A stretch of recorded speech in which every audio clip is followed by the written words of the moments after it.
Welcome po muli sa Philippine Weather Trivia. Again, para po sa mga bago sa channel na to, ako nga po muli si Alvin Pura, isang meteorologist at ang inyong weather tito. Ngayon, talakayin na natin itong panibagong bagyo sa loob ng ating Philippine Area of Responsibility. So kahapon ng umaga, nakapasok sa loob ng ating PAR, yung ating binabantayang low pressure area, at kaninang madaling araw, in-upgrade po yan o itinaas ng pag-asa sa tropical depression category. O ganap na nga naging bagyo yung ating binabantayang sama ng panahon at nabigyan po yan ng local name na Verbena. Ito pong bagyong Verbena, ang ating ikatlong bagyo ngayong buwan ng November at ang ating ika-22 or 22nd na bagyo ngayong taon. Ang bagyong Verbena po ay nasa tropical depression category sa kasalukuyan na may taglay na lakas na hangin na nasa 45 kilometers per hour malapit sa kanyang gitna at kung minsan may mga pagbugsong umabot sa 55 kilometers per hour. Ito po ay huling namataan ng pag-asa sa layong around 290 kilometers east o silangang bahagi ng Surigao del Norte dito po sa eastern section ng northern portion ng Mindanao. Ito pong bagyong Verbena ay hindi natin inaasahang maging isang super typhoon or maging typhoon or umabot man sa typhoon category. Ito po ay mananatiling tropical depression or at most possible po yung umabot sa hanggang tropical storm category. So hindi natin ito inaasahang maging ikalawang bagyong Tino. Ganun pa man, ito po ay magpapaulan pa rin sa malaking bahagi ng ating bansa kasama po ng ating shear line habang tumatawid dyan dito sa areas ng Northern Mindanao, Visayas at area ng Palawan sa mga susunod na araw.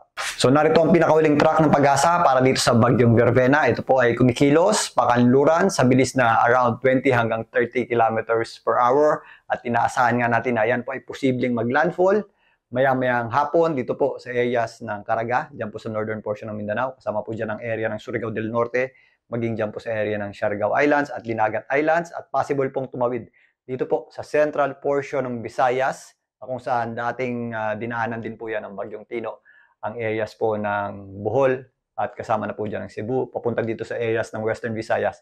Yan po ay mamayang gabi hanggang bukas ng umaga.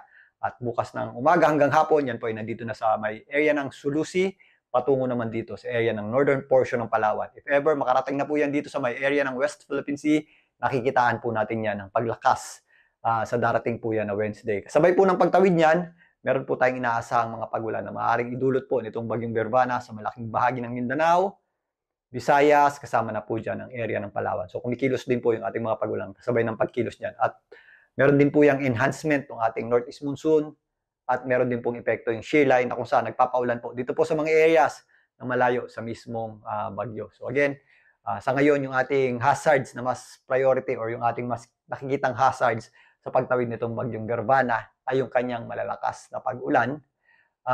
If ever meron pa rin tayong mga malalakas na bugso ng hangin, lalong-lalo na kapag meron tayong thunderstorm. So mag-ingat pa rin po tayo dyan. Pero again, mas mataas po yung ating tsansa ng hazards o yung mga panganib na maaaring idulot ng pag-ulan nito. So maganda at mag-ingat po tayo dyan. Balikan natin itong ating satellite image para sa pagtawid nitong bagyong Verbena. Sa kasalukuyan nga, meron na po tayong malalakas na pag-ulan na minsan may kasamang pabugso-bugsong hangin or masungit na panahon.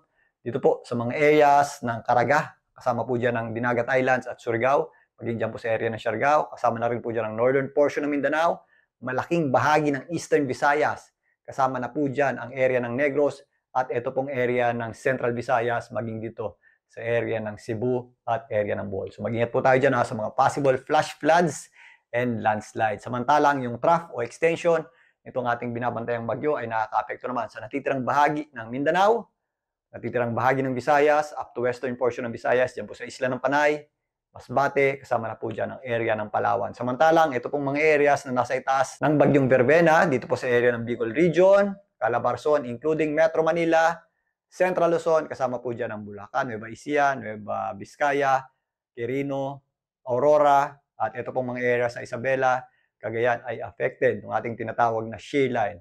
At ito pong ating shear line ay magpapatuloy ang epekto niyan kahit makatawid na po ang bagyong Verbena sa ating bansa. So again, ito po ay continuous rains o tuloy-tuloy na pagulan na nakakaranas o nararanasan na nitong nakaraang araw pa. So mag-ingat po tayo sa mga possible flash floods and landslides dyan po sa mga general area na yan.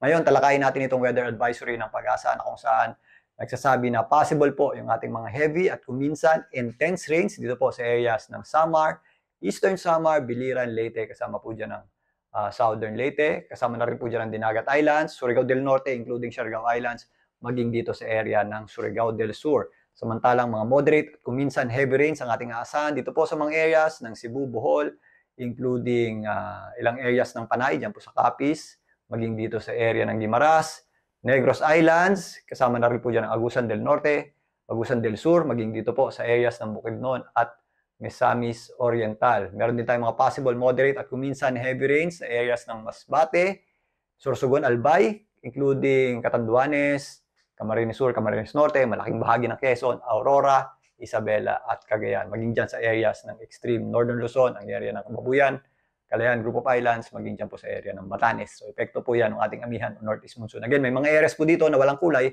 na possible po yung ating mga scattered o kalat-kalat na pagulan at mga possible thunderstorms.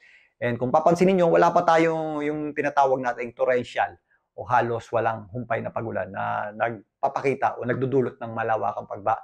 Pero again, i-consider natin yung duration o yung mga araw na meron tayong mga moderate at heavy at kung minsan heavy to intense rain. So if ever meron tayong 3 araw na tuloy-tuloy na kulay dilaw or 3 araw na tuloy-tuloy na kulay orange, is possible pa rin po yan magdulot ng mga malawakang pagbaha at localized flooding din, lalong-lalo na localized flooding and mga possible flash floods and landslides, especially sa mabubundok na lugar. So again, doble ingat pa rin po tayo kahit wala po tayong mga torrential rains dahil naiipon po yung ating mga pagulan, lalong-lalo na kapag continuous na araw ay meron tayong mga pagulan. Speaking of tuloy-tuloy na araw, silipin natin yung para bukas naman, Tuesday, na kung saan meron pa rin po mga pagulan ang ilang areas na ito.